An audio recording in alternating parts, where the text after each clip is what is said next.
And now to accusations of criminal conduct against the Obama administration. House Oversight Committee Chair Darrell Issa accusing HHS of criminal obstruction. That is, after HHS told Obamacare website contractors not to release documents to congressional investigators. Congressman Trey Gowdy is on that Oversight Committee. He joins us. Good evening, sir. Good evening. How are you? I'm very well. So do you agree with Chairman Issa? And as a former federal prosecutor, is HHS, are you accusing them of criminal obstruction?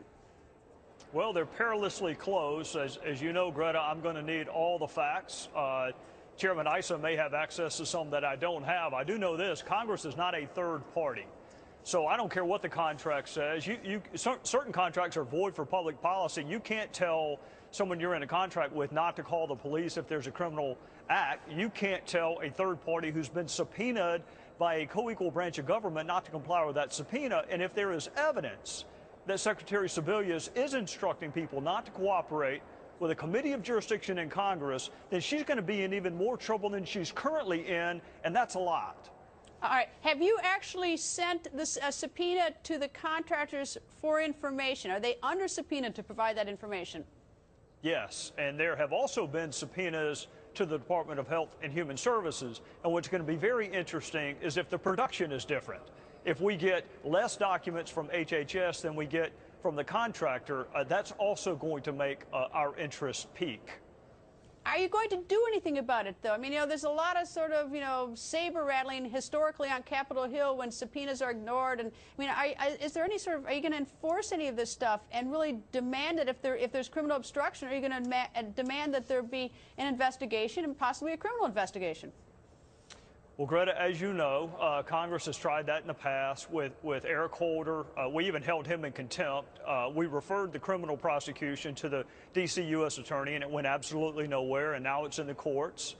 We just had a hearing a couple of weeks ago about executive branch overreach or ignoring the legislative branch. We're going to have to do something. What I would propose is to send a subpoena ducis tecum to Kathleen Sebelius to say, not only do we want the documents, we want you to bring them.